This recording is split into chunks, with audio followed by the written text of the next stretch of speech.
It's Thursday. President Trump and his Justice Department look to send a message to another Trump critic. As sources tell NBC News that federal prosecutors are seeking a grand jury indictment against the president's former national security advisor, John Bolton, right now.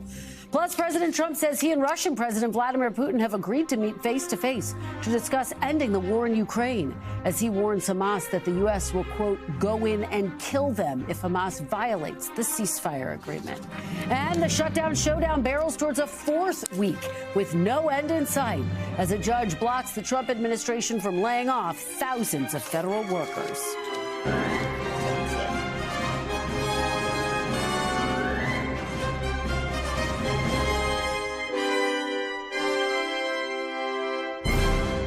Welcome to Meet the Press Now. I'm Kristen Welker in Washington, where right now the president is holding an event in the Oval Office as the White House is ramping up its pursuit of President Trump's political rivals, as the president calls for new criminal investigations and prosecutions, asserting himself as the nation's chief law enforcement officer, shattering post-Watergate norms of Justice Department independence. Two sources tell NBC News that a federal grand jury is meeting today in Maryland, where prosecutors will present evidence against former Trump national security advisor turned Trump critic John Bolton. Federal officials telling NBC News last week Bolton was expected to be charged with federal crimes after the FBI searched his home and office back in August as part of a national security investigation in search of classified records. Today's developments coming 1 week after a federal grand jury indicted New York Attorney General Letitia James on bank fraud charges. James, of course, a frequent target of the president's due to her office's investigations into his business. And it comes 3 weeks after another Trump critic, former FBI Director James Comey, was indicted for allegedly lying to Congress during testimony several years ago. Both Comey and James deny the allegations against them. In the Oval Office yesterday, the president, flanked by his attorney general and FBI director, claimed he was not weaponizing the Justice Department, even as he called for a criminal investigation into, among others, federal officials who investigated him during his prior administration. What they did was criminal. Deranged Jack Smith, in my opinion, is a criminal. And I noticed his interviewer was, I think that was Weissman. And I hope they're going to look into Weissman, too. Weissman's a bad guy. And he had somebody in Lisa, who was his puppet, worked in the office really as the top person. And I think that she should be looked at very strongly. They have committed massive political crime.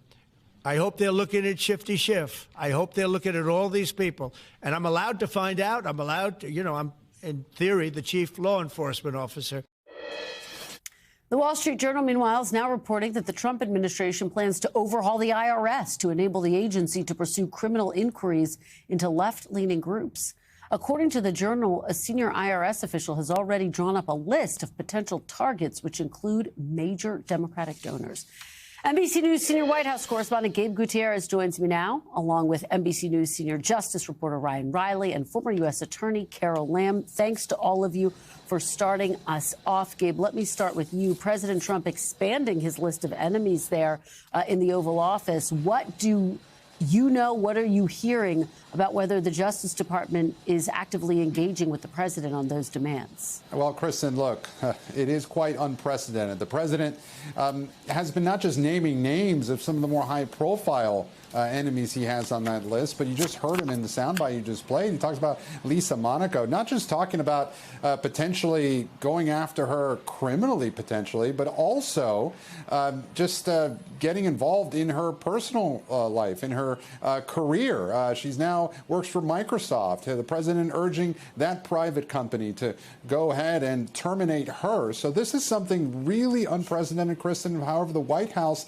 is not backing down. They have, when they're asked about this, they don't view this as retribution. They call it accountability. And they say that the DOJ was weaponized against then candidate Trump and also during his first term. And so now they view this as simply following the law. That's what they repeatedly say when you talk with White House officials, when you've heard the vice president asked about this. But it is quite interesting when you hear the president shifting rhetoric on this. Previously, he has said, well, he hasn't told told the Justice Department to do anything. He's just raising questions. But as you've reported, Kristen, according to a Trump administration official, just several weeks ago, the president had planned to send a private message to his Attorney General Pam Bondi with regards to some of his political enemies. Turned out it wasn't a private message. It went out on his social media platform, and that essentially was directly asking her to get involved and target his political enemies. So certainly shifting messaging there, but the White House continues to insist not retribution,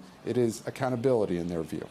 Yeah, and the question is, could that public post undercut any legal action against the people who have now been indicted, who were a part of that post? James Comey, Letitia James.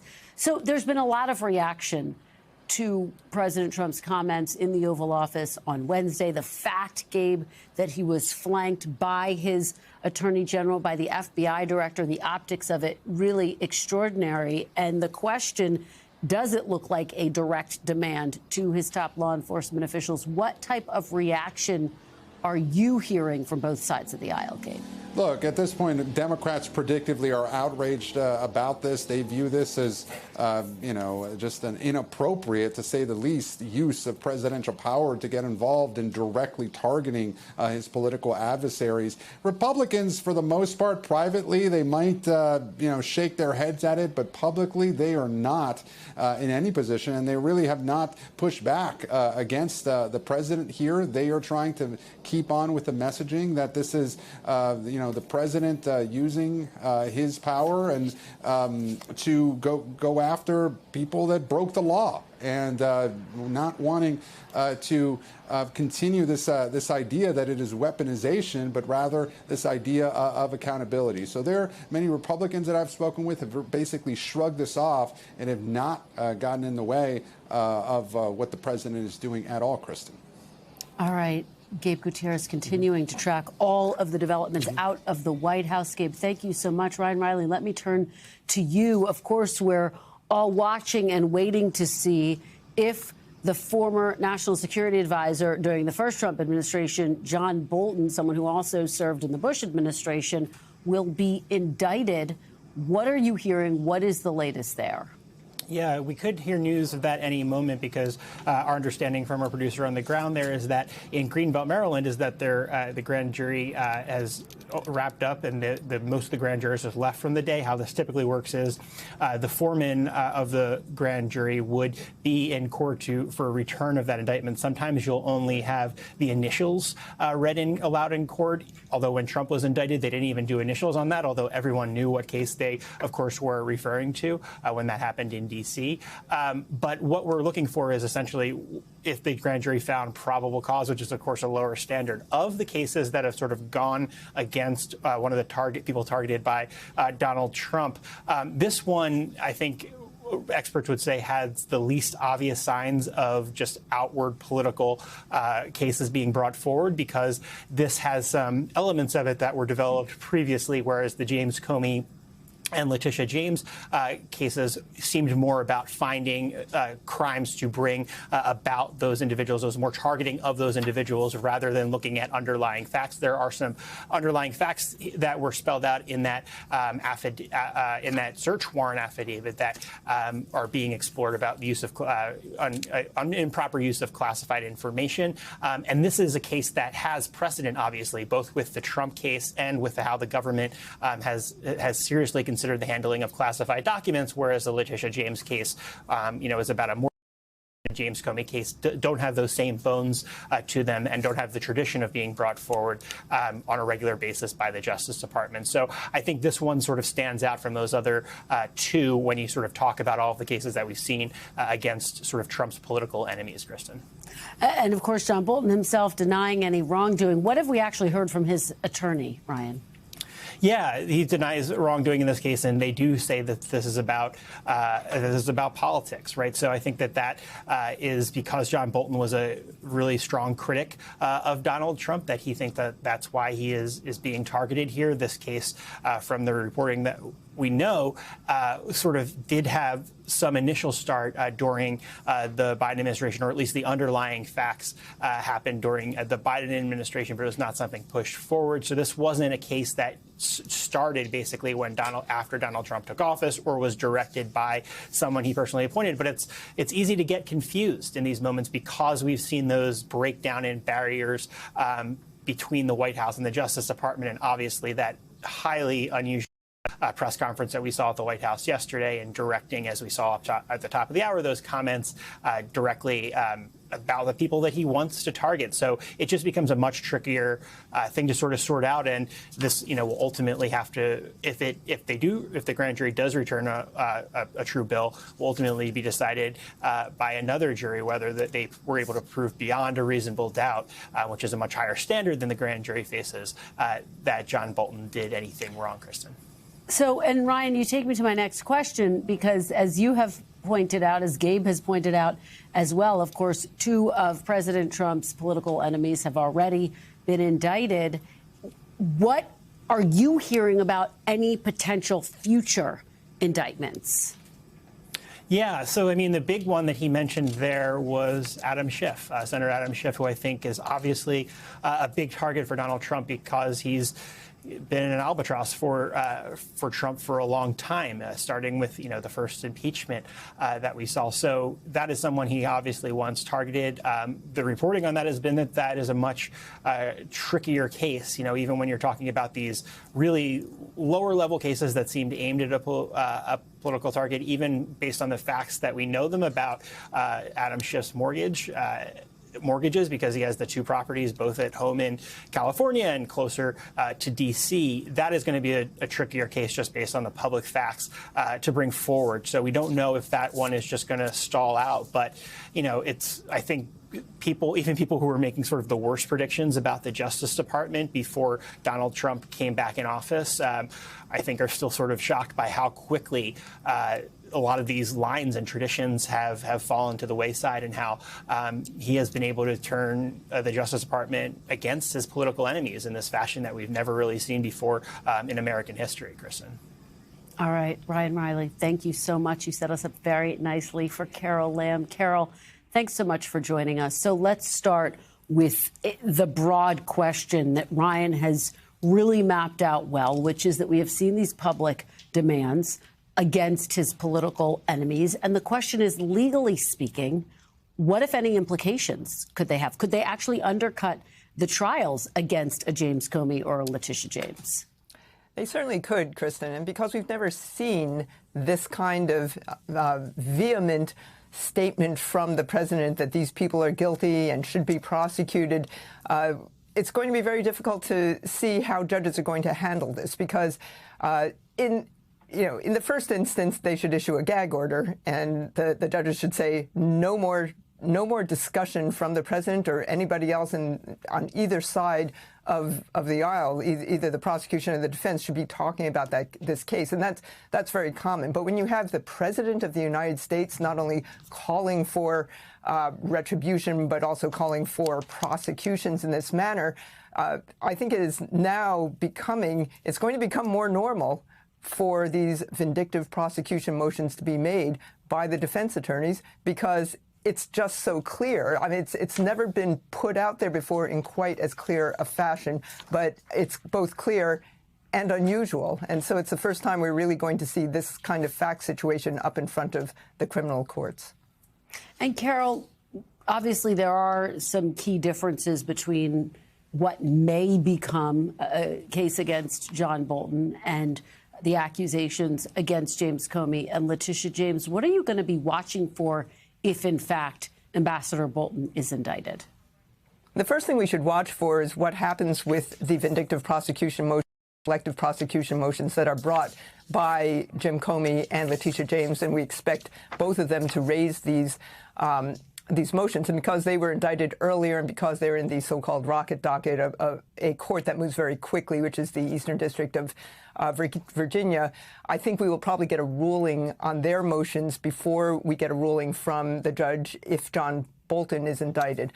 And that will sort of give us a bit of a roadmap as to what the courts are going to be how the reasoning is going to go in those cases. Now, of course, in the case of Letitia James and Jim Comey, we had the president's social media message, which may not have been intended to be public, but it was public, where he is, in fact, directly instructing Pam Bondi to bring these charges against Letitia James and Jim Comey.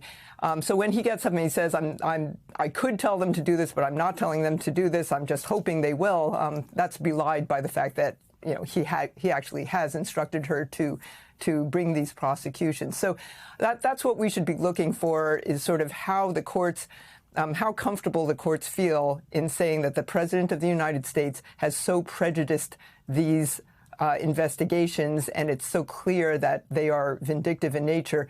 Are the courts comfortable saying that? And I think we need to see that in all three of these cases. And can you give us a sense? The president in the Oval Office on Wednesday said he is the chief law enforcement officer, of course, making these statements as he's flanked by his attorney general, his FBI director.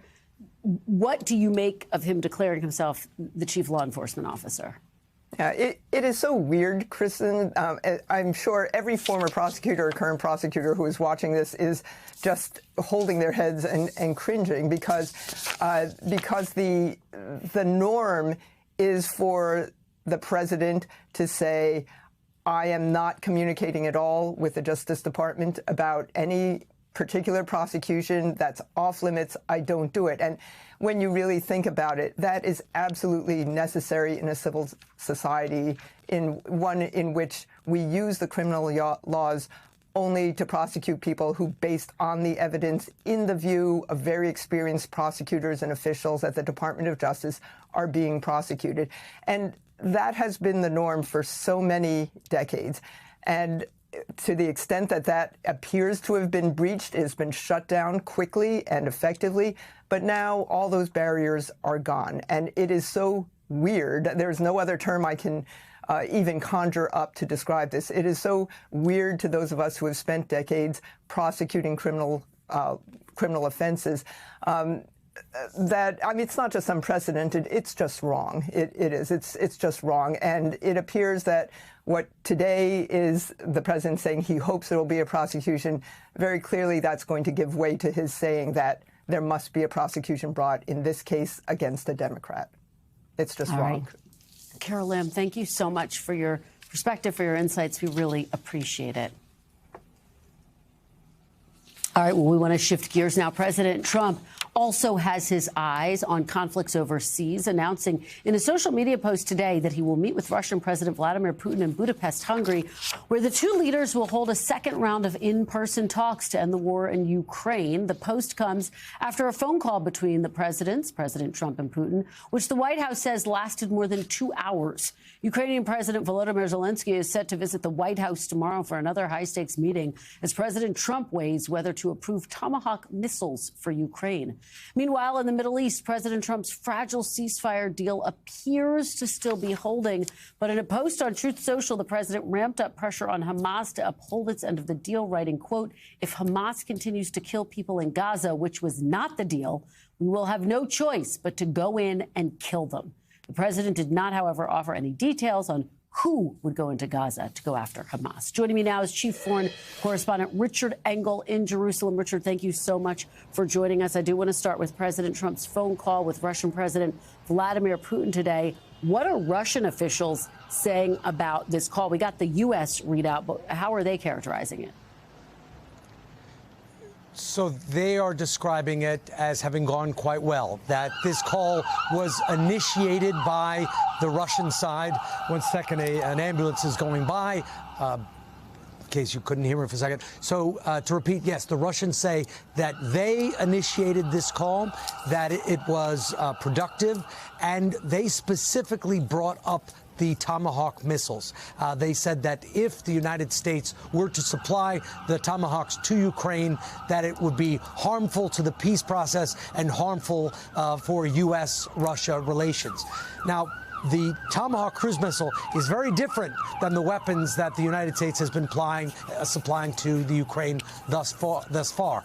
Under President Biden, the United States was very cautious in what kind of weaponry it gave to the Russian side. It wanted to help Ukraine defend itself, but not extend the war into Russia. A lot of the weapons that were supplied initially were short-range weapons, shoulder-fired weapons, weapons like the Javelin. A Javelin is a shoulder-fired rocket launcher used to attack a tank. So if you give that to Ukraine, it can only be a defensive weapon. And they were very helpful. In fact, they were praised so much by Ukrainians, they came up with a nickname for them, calling them the Santa Javelina, like as if they were Saint Javelins. The Tomahawk is something totally different. It flies 1,500 miles. Moscow is only 500 miles from Kyiv. So not only does it put Moscow in range, it puts Russian bases deep, deep in the country in range. It could only be used for one thing, to fire inside Russia. You don't use a Tomahawk to attack Russian troops advancing close toward you like you would a rifle or an artillery round or a javelin. And the Russians specifically said that how harmful they would consider that to be. Well, it's so fascinating, Richard, to hear that breakdown of the different types of weapons, and it underscores the stakes tomorrow as President Zelenskyy heads to the White House to ask for those very weapons that you talk about, those Tomahawk missiles. And there has been pressure. Some members of Congress, Senator Lindsey Graham, for example, saying on Meet the Press that that would be what he would advise. Talk about what you're going to be watching for tomorrow from that critical meeting. Well, I think the weapons are going to be a big part of it. I think Zelenskyy is now going to have to take this meeting. He always is going to take these meetings seriously, especially after the first disastrous meeting when he fell into what many Ukrainians believe was a trap when he went to the White House and suddenly got insulted and was talked over. So these meetings are always high stakes. Now, what I would like to see is, are they going to come out with some sort of announcement that there will be a trilateral summit? Will the two of them come out and say, now we want to meet all three of us together in Budapest? This is, I don't want to say approaching an end game, but having covered the war in Ukraine for a long time, you look at the battle lines, they haven't moved very much in well over a year. Both sides are losing an enormous amount of personnel. It is costly for Ukraine. It is costly for Russia.